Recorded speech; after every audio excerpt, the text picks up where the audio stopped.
What if the place you love most, the home you built, was stolen from you by the person you trust most?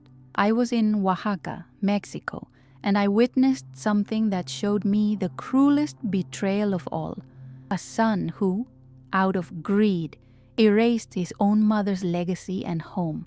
Imagine spending a lifetime dedicating your love, your home, and your trust to one person, only to discover one day that it was all used to force you out of your own house. Isa's pain isn't just from being deceived. It's from realizing that the son she considered her protector was actually plotting to abandon her.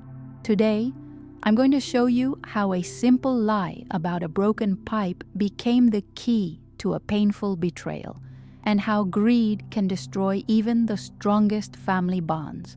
Every second matters because Isa's story is a reminder that blind trust can come at too high a price. Stay with me until the end and discover what happened when she came home early and found a stranger sleeping in her bed.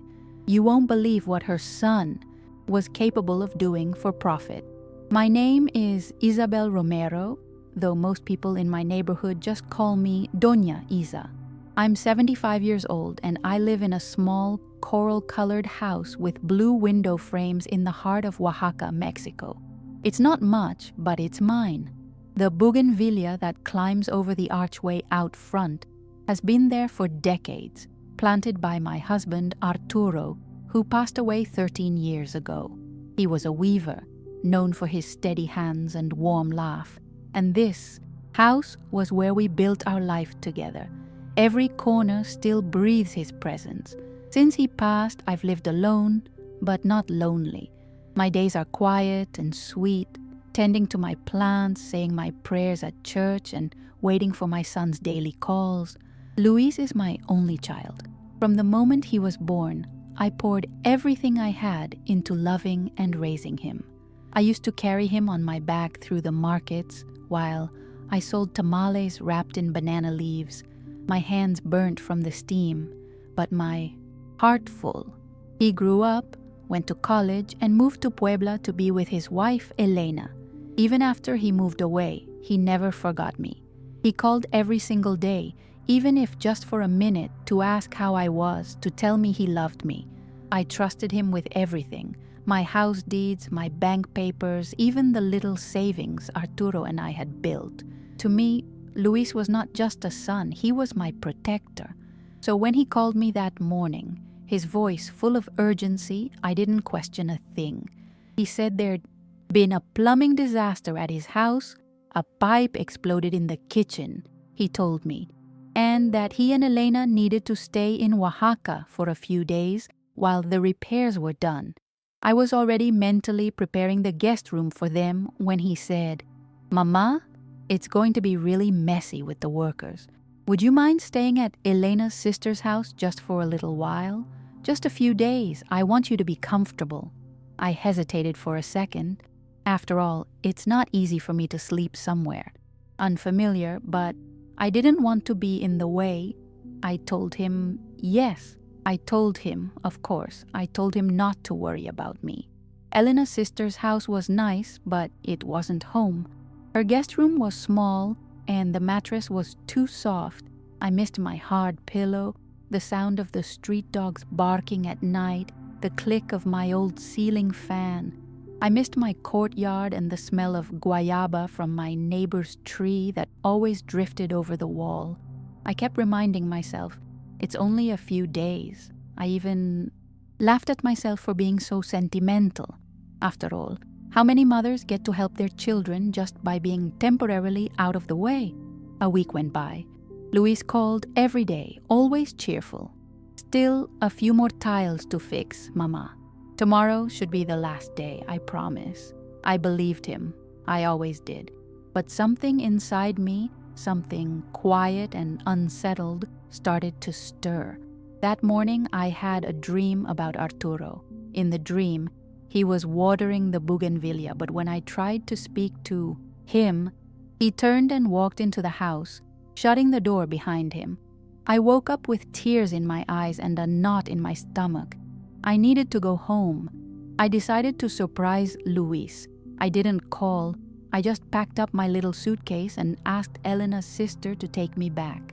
It was just after 10 in the morning when I walked up to my house. The sun was already high and the bougainvillea was in full bloom, like it had been waiting for me. I smiled.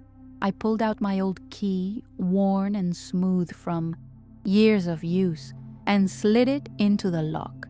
It turned with a soft click. I stepped inside quietly, already imagining the look on Luis's face when he saw me. I had brought him some atole in a thermos and fresh bread from the panaderia. He'll laugh, I thought. He'll say I'm stubborn, and then he'll hug me. The first thing I noticed was the smell. It wasn't the familiar scent of incense and old wood polish. It was perfume and something else. Fabric softener? I stepped into the hallway and looked around. The walls were the same, but the pictures were gone. My wedding photo with Arturo, the wooden cross above the door, the embroidered frame with Luis's baby shoes, all gone. My stomach dropped. Maybe they'd moved things to clean. Maybe Elena had reorganized. But then I walked toward my bedroom. That's when I saw it. My room wasn't mine anymore. The door to my bedroom was open. That already felt strange. Luis always told me to keep it closed to preserve the scent of cedar in the old wardrobe. As I stepped inside, my knees went weak. I had to hold on to the doorframe to keep from collapsing. My bed was gone. My crocheted blanket, the one I made the year after Arturo died, was nowhere in sight. Instead, there was a sleek new bed with a bright yellow comforter. Next to it, a pair of sneakers on the floor, men's size, too big to be Luis's. A woman's purse hung on the chair that once held my rosary. I didn't know what to think. For a moment, I genuinely wondered if I had entered the wrong house. I backed up into the hallway, heart pounding. But the hallway was mine. I knew every creak in that floor, every chipped corner of the molding. I looked into the bathroom. My pink towels were replaced by gray ones. The soap was different. The smell was unfamiliar. And then I heard it. Voices, a soft laugh, a rustle of sheets. I turned back toward the bedroom just as a young woman walked out, rubbing her eyes. She froze when she saw me. I froze too. We stared at each other for a second, felt like a century. She had short, dyed red hair and wore an oversized t-shirt that clearly wasn't hers. "Can I help you?" she asked, blinking in confusion. I couldn't speak. My voice had disappeared. I just stood there holding the thermos of atole in one hand and my purse in the other like a statue from another lifetime. Then the man appeared. Tall, maybe in his 30s. He looked at me the way someone looks at a stray dog wandering into a restaurant. Mildly concerned, mostly annoyed. "Are you who?" he said, walking toward me. I still couldn't speak. My lips trembled. I looked down at the key in my hand. The key that opened this door. My house, my bedroom, my life. "This is my home," I finally whispered, my voice barely audible. "This is my house." They looked at each other. The woman stepped closer. "Luis said the old owner moved out already," she said cautiously. "He said we could start bringing our stuff in last week, that everything was signed." I shook my head. I kept shaking my head like that would rewind time. "Luis is my son," I said. He told me this was temporary, that I'd come back." And then I saw the look on the man's face, the kind of look someone gives when they realize they've been part of something shady, but it's too late to back out. I stumbled into the living room, needing to see it with my own eyes. My rocking chair was gone. My altar to the Virgen de Guadalupe was nowhere to be found. The walls were bare. A plastic-covered sofa sat in the place of my worn love seat. It was all wrong, all cold, all stripped of love. And on the kitchen table, under a folder of documents, I saw something that made my blood run cold. My wedding photo, face down, the glass cracked in one corner. The woman followed me in. "We didn't mean to intrude," she said, softer now. Louis said this place was part of an inheritance and that you'd agreed to leave. I sat down at the edge of the sofa. My legs could no longer hold me. The thermos of Atole from my hand and rolled onto the tile. I didn't even flinch. My mind couldn't wrap itself around the reality. Luis had lied. Not just a little, not to protect me. He had plotted, planned, moved strangers into my sanctuary while I was out of sight. That was the moment my heart broke, not in a dramatic, sobbing way. It broke silently, like a thread snapping deep inside, impossible to repair. I looked around at the hollowed-out shell of my home and felt like a ghost in my own life, a stranger, forgotten, betrayed. I had trusted him with everything, and he had sold me out for comfort, for money, for convenience. I sat there, motionless, while the couple gathered some of their things. I could hear them whispering, nervously pacing, probably wondering if I'd call the police or raise my voice. But I didn't. I just sat there, staring at the photo on the table. I remembered the day it was taken.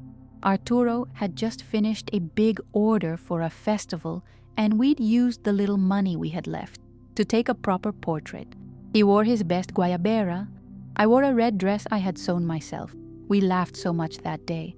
And now that memory lay face down under papers I hadn't signed. Eventually, the woman came back and placed a small cup of water in front of me. "Do you want to sit down?" she asked gently, not realizing I was already sitting. I looked at her and saw no malice, just confusion, maybe a little guilt. I don't blame them. They were strangers who walked into a deal that should never have existed. They didn't steal anything. Luis gave it to them. That was the truth that burned most. He hadn't just taken my house. He had taken my dignity, traded it for paperwork and a fresh coat of paint. I reached into my purse with trembling fingers and pulled out my phone. I called him. He didn't answer. I called again and again. No reply. I sent a message. "Luis, I'm home. We need to talk. Please come."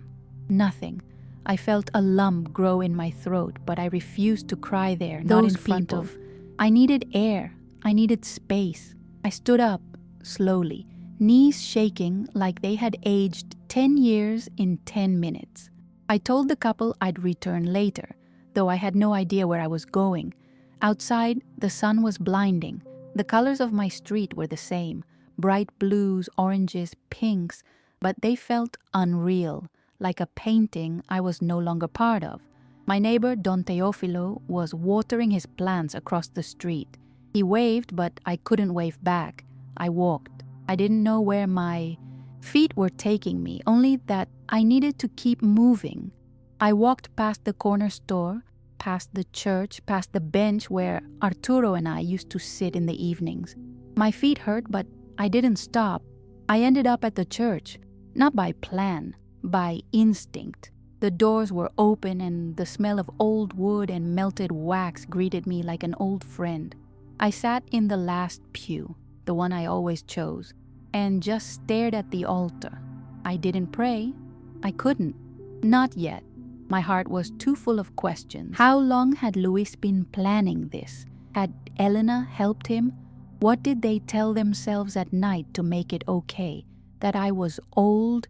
That I wouldn't notice? That I had lived enough? The silence of the church wrapped around me like a heavy shawl. For the first time that day, I let the tears fall. Not loudly, not like in the movies. Just slow, silent tears that left cold trails on my cheeks. I remembered tucking Luis in when he had nightmares. I remembered holding his hand at the doctor's office when he was scared of needles. I remembered skipping meals so he could eat better, study more. And now, all of that felt like a story I had told myself to feel safe. Because the real story, the one unfolding now, was that my own son had chosen to erase me. At some point, I must have fallen asleep there in the pew, because when I opened my eyes, the sunlight had shifted. The church was quieter now, emptier. I stood up and walked to the front.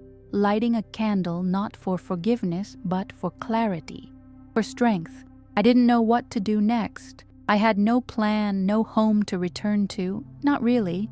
Just a place with my name still on the key, but not in the rooms, not in the walls. I walked back out into the fading day with only one thought. I needed answers. I didn't go back to the house that night. I couldn't. Instead, I walked slowly to my friend Mariana's place. She lives a few streets down, in a blue house with flower pots hanging from the windows. We've known each other since we were teenagers. When she opened the door and saw my face, she didn't ask anything. She just pulled me into a hug and said, "You can stay as long as you need." That hug was the first warmth I had felt all day. I didn't tell her everything yet, my voice was too fragile, but she didn't press me. She made me chamomile tea and sat with me in silence. That night, I couldn't sleep. I lay on the guest bed in Mariana's house, staring at the ceiling fan spinning slowly, and all I could think of was Luis's voice, the lies, replayed in my head, his words about protecting me, about home being sacred, about love. I tried to convince myself that there must be some explanation. Maybe there was a mix-up. Maybe he had been forced into something. But the truth kept slapping me in the face. He had stopped answering my calls. He had left me there. He had locked me out of my own life. The next morning, I woke up with a different kind of pain, one that settled in my chest like a stone. Mariana made me breakfast, but I couldn't eat. Instead, I asked her if she could help me check something online. I'd never really used the internet myself, but Mariana's granddaughter showed us how to search property records. I wanted to see if the house was still in my name. I don't know what I expected, but seeing it there in black and white, Luis Romero as the new legal owner, felt like a slap. The transfer had happened 2 weeks earlier, before the so-called pipe incident, before he asked me to leave. He planned this, I whispered. He planned everything. Mariana looked at me, her eyes full of sadness. "I'm so sorry, Isa," she said, and that was when I broke. Not from anger, but from grief, the kind of grief that comes when you realize someone you love has stopped seeing you as a person and started seeing you as an obstacle. I cried into her shoulder, not caring how old or foolish I must have looked. In that moment, I wasn't Doña Isa. I was just a mother who had been quietly erased from her own life. By noon, I had made my decision. I needed to see him, face to face. I asked Mariana to take me to the bus terminal. I didn't even pack anything. I had nothing to take, just my purse, my shawl, and a notebook Arturo had given me long ago, where I used to jot down recipes and prayers. The ride to Puebla took hours, and every kilometer felt like a question I didn't have the answer to. I stared out the window, the fields blurring past, wondering what kind of man my son had become. When I arrived at his building, I almost didn't recognize it. It was tall, modern, with polished tile and a guard at the front desk. I gave Luis's name, and the man looked hesitant. "He's not home," he said. "Do you want to leave a message?" I told him I was his mother, that I had come all the way from Oaxaca. He called upstairs, but no one answered. I left a note. "Luis, I need to speak with you. I know everything. Please call me." I underlined the last part, and then I waited outside for 2 hours, like a ghost sitting on a bench by the entrance, invisible to the people coming and going. Finally, I saw him. He stepped out of a taxi, holding takeout bags and laughing on the phone. When he saw me, he froze. His face changed, like he had seen something he had buried rise from the earth. I stood up. "Mama," he said, forcing a smile. "What are you doing here?" I didn't answer right away. I looked at him, really looked at him. The same boy I used to rock to sleep now stood in front of me with a beard, new clothes, and eyes that couldn't meet mine. "We need to talk," I said quietly. He shifted nervously. "Now's not really a good time," he said. I laughed, soft and bitter. "It never is it?" I replied. I asked him one question. Why? And he looked away. It was complicated, he muttered. We needed money. Elena's pregnant. It was just sitting there, Mama. You weren't using it like before. My breath caught. The words weren't sharp, but they were cutting. It was my home, Luis, my life, my memories. How could you sell me out like that? He didn't answer. He just said, I'll call you tomorrow, and walked inside. Just like that, like I was a stranger asking for a favor. I didn't chase after him. I just stood there, heart pounding, watching the building swallow him whole. The doorman looked at me with pity, but didn't say a word. I walked back to the bus station alone. The ride back to Oaxaca felt longer than the one before, even though it was the same road. Every bump in the road echoed in my bones. I didn't cry. Not then. I just stared out the window, wondering how a mother's love could be turned into something disposable, something to be traded, repurposed, sold. When I arrived back at Mariana's house, she opened the door and held me before I even said a word. I saw it in your eyes, she whispered. I told her everything. The way he looked at me, the words he used, how he walked away. She made me tea again, but this time I didn't touch it. I sat in her kitchen for hours, silent. Betrayal Thinking. wasn't just about the house. It was about something deeper, being seen as less than, as a burden, as someone to be moved aside. The next morning I woke up early. I couldn't stay in that limbo. I needed to reclaim something, anything, that still belonged to me. I went to the municipal building and asked to speak with someone about the property transfer. I brought every document I had. The woman behind the desk was kind but firm. Everything is legal, she said. He had power of attorney. You signed it years ago. I remembered it. Luis had said it was just so he could help pay the bills faster. I had trusted him. I didn't even read the papers. I left the building with shaking hands. The weight of my own signature pressed on my shoulders like chains. I had handed him the knife and turned my back. It was my own naivety that had opened the door to this betrayal. But still, trusting your child shouldn't be a mistake. It should be natural. I walked to the plaza and sat on a bench under the jacaranda trees. The purple flowers were falling all around me, covering the ground like soft rain. I remembered Arturo saying once, even when things fall, Isa, they fall beautifully. That memory sparked something in me. A flicker, a fight. I couldn't get the house back. The law was clear, but I wasn't ready to disappear quietly. That night, I returned to my home, not to live, but to look. The couple was out. I used my key to enter one last time. I walked through each room. I touched walls. The tile in the kitchen still had a crack I had never fixed. The hallway still had that little squeak on the third step. The soul of the house was still mine, even if the paper said otherwise. In my bedroom, now theirs, I sat on the edge of the bed and wrote a letter. Not to Luis, not to the tenants, to myself. I wrote down every memory I had of that house, the day we moved in, the night Arturo brought home our first radio, Luis's 5th birthday when we made a piñata in the shape of a duck. I wrote for hours, pouring my life into those pages like I was bottling up a storm. I left the letter in the closet, hidden in a box that once held Arturo's tools, a silent testimony of a life that mattered. Then I took one last look around and left the key on the table. I didn't need it anymore.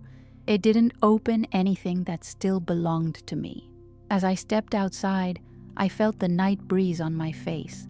I wasn't sure where I was going yet, but I knew I was walking towards something new. Something mine. Maybe small, maybe slow, but mine. The next day I met with Mariana and told her I wanted to rent a little place nearby. Nothing big, just a space where I could plant something again, where I could cook my tamales, hear the wind at night, and hang one picture on the wall without asking anyone's permission. I wasn't starting over. I was starting different. wiser, quieter, but not defeated. I found a small casita for rent just 3 blocks from Mariana's. It was nothing like my old home. No courtyard, no bougainvillea, no polished wood furniture from Arturo's time. Just a plain little space with 1 bedroom, a narrow kitchen, and a patio no bigger than a tablecloth. But it had sunlight and silence and a door that locked from the inside. That was enough for now.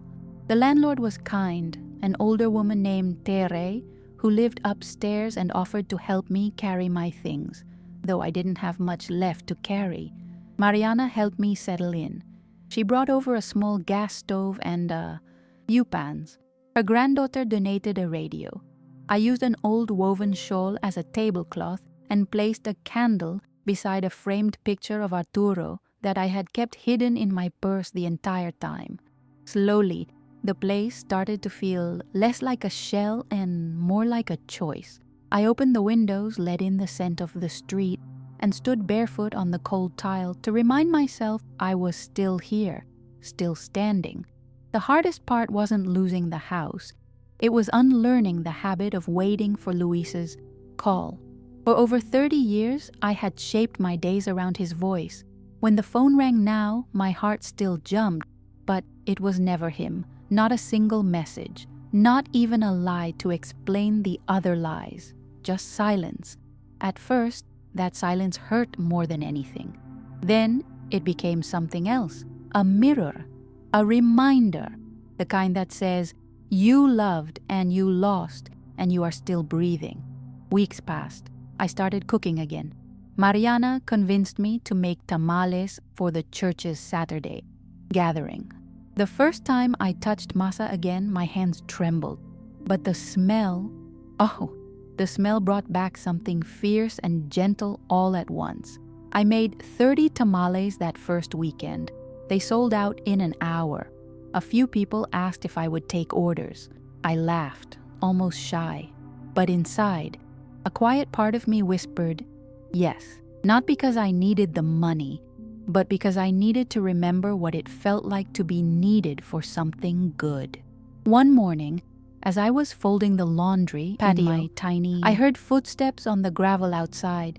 I looked up and saw a young man standing at the gate, tall, thin, with a nervous smile and a piece of paper in his hand.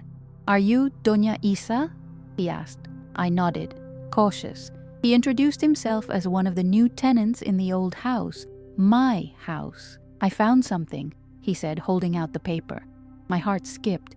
It was the letter I had written, the one I left hidden in Arturo's box. I didn't read it, he said, but I thought, personal, it seemed. I figured you'd want it back.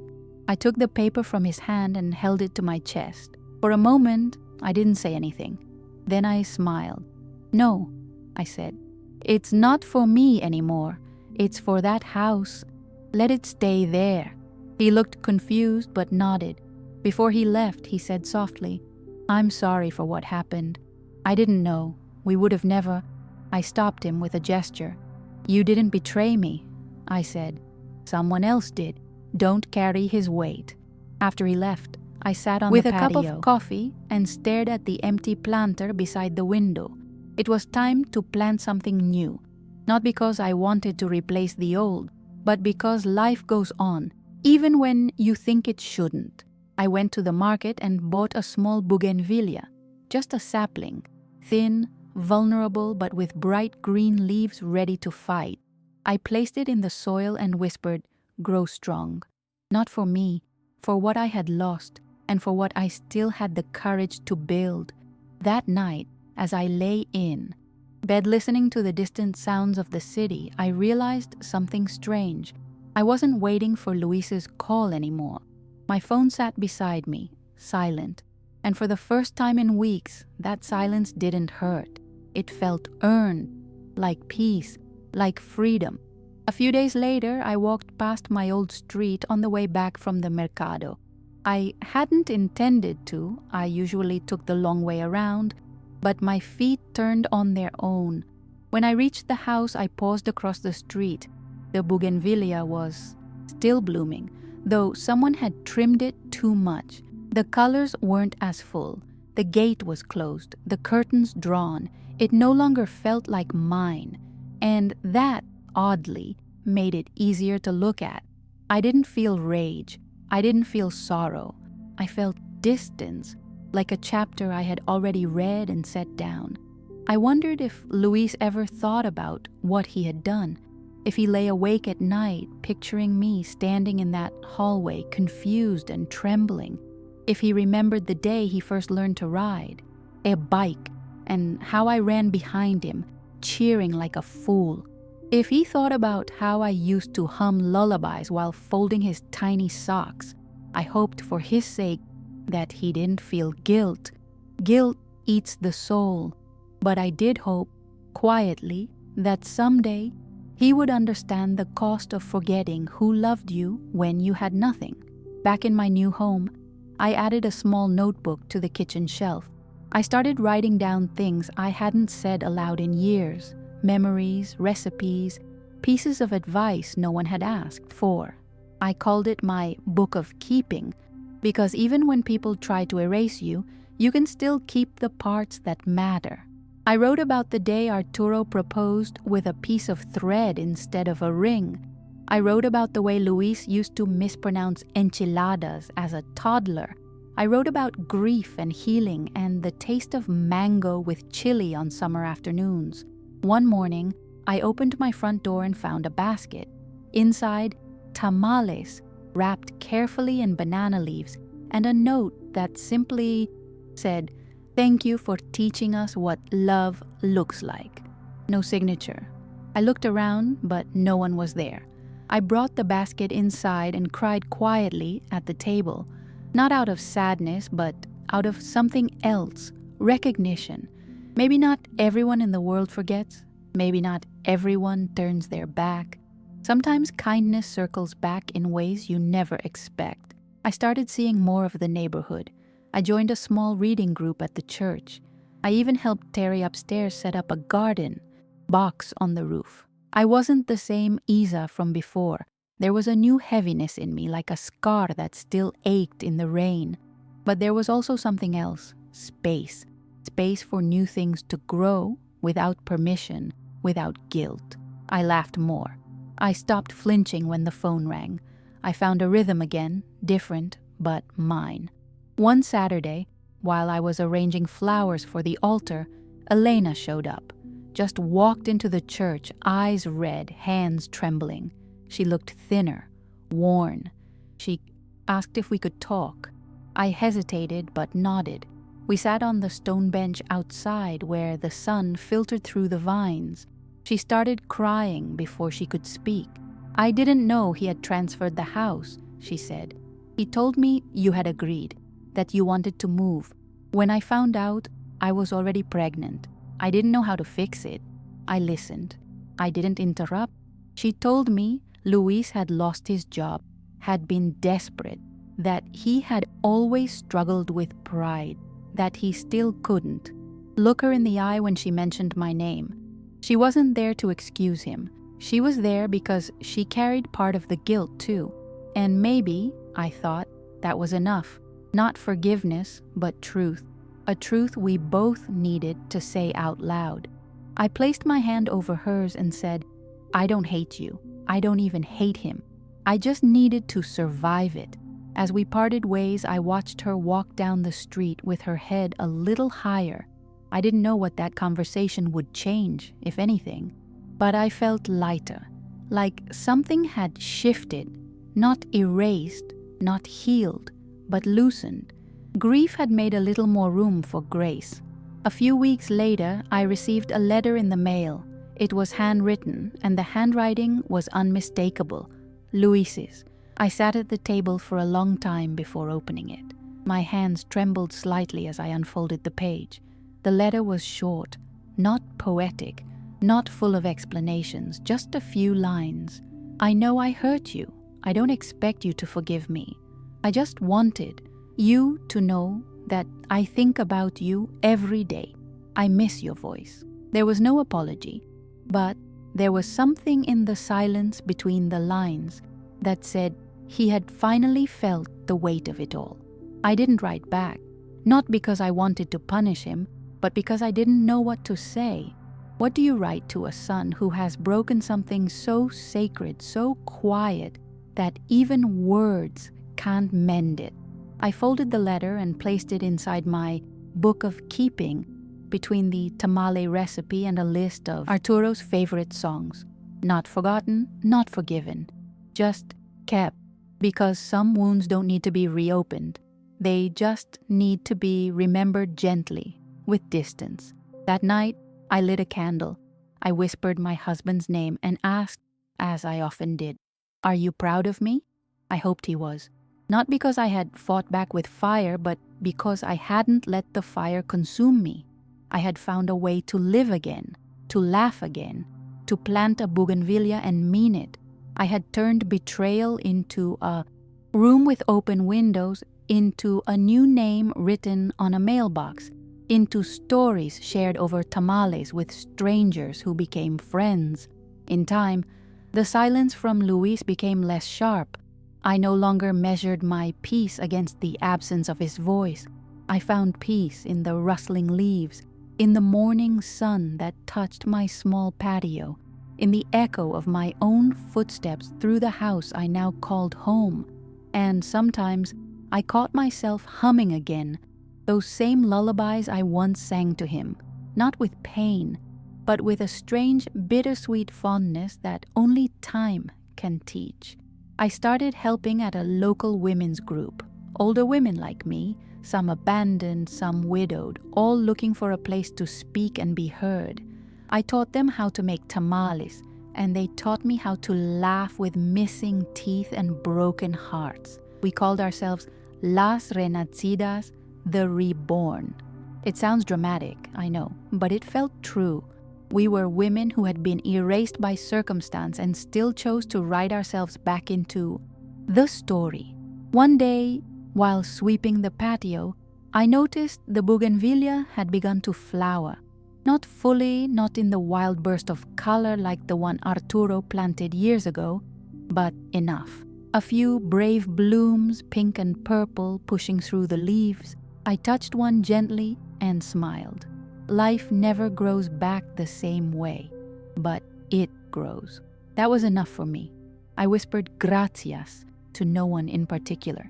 Sometimes the neighborhood children stopped by to buy tamales. They called me though I Abuela wasn't Isa, anyone's grandmother. I liked it. It filled a soft space that had been left empty for a long time. I would tie their napkins, remind them to say gracias, and tell them stories while they waited. They didn't know my past. They didn't need to. They just knew I made good food and listened when they talked. One afternoon, one of the girls, maybe 7 or 8, pointed to the planter and asked, "Why do you talk to your flower?" I smiled and said, "Because she listens." The girl tilted her head. "Like a secret friend?" "Exactly," I said. And in that moment, I realized I hadn't just rebuilt a life. I had made room for softness again, for new beginnings, for things that didn't have to be explained or forgiven, just lived. One morning, months later, as I was returning from the panaderia with a warm bag of conchas, I saw Luis standing outside my gate. I froze. He looked thinner, older, like the kind of tired that doesn't come from lack of sleep, but from carrying something heavy for too long. He wasn't holding flowers or gifts, just his hands clasped in front of him, eyes low. I didn't speak. I waited. Finally, he looked up and said, "I didn't know where else to go." I opened the gate and let him in, not because I had made peace with what he'd done, but because a part of me, deep and unshakable, still remembered the boy who clung to my skirts during storms. He stepped inside slowly, his eyes scanning the little patio, the flower blooming quietly near the wall. "It looks like you," he said. I didn't answer. I set the bag of conchas on the table and poured 2 cups of coffee. We sat without speaking for what felt like forever. Then he spoke. He told me about the job he lost, about how ashamed he felt when he saw me at the apartment, how he wanted to explain but didn't know how. I kept thinking, if I stayed quiet long enough, it would hurt less for both of us, he said. I let him speak. I didn't interrupt. He told me that he and Elena had separated, saw his child, that sometimes when he walked by old women in the street, he looked twice, hoping one of them might be me. I betrayed you, Mama, he said finally, and I don't expect anything. I just needed you to know that I see it now, all of it. I looked at him for a long time. His hands, once so strong, now trembled. His eyes, once so proud, now wet. I waited a long time to hear those words, I said softly. Not because I needed revenge, but because I needed to know you hadn't disappeared completely. We didn't talk about the house, or the documents, or the money. Some things don't need to be revisited to be understood. He stayed for a little while that day. We ate the conchas, mostly in silence, and I packed him a few tamales before he left. You don't owe me this, he said. I know, I replied, but I owe myself the choice to do what feels right. And that choice wasn't about forgetting. It was about deciding who I wanted to be, regardless of who he had become. That night, I didn't cry. I didn't feel joy or sorrow. I felt something quieter, like the closing of a long chapter, not with a dramatic slam, but with a soft, steady click, like placing a book back on a shelf, knowing you might not open it again, but you'll always remember the story.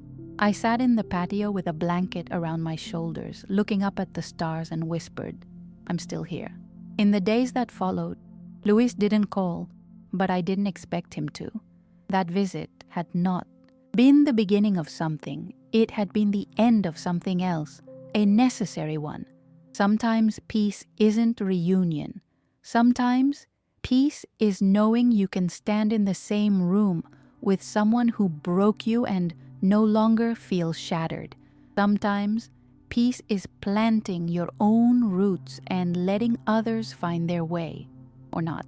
I kept living. I made new friends. I taught more women to make tamales. I bought a little radio with better sound. I wore bright colors again. I painted a small mural on the wall near the planter, a heart with cracks filled with flowers.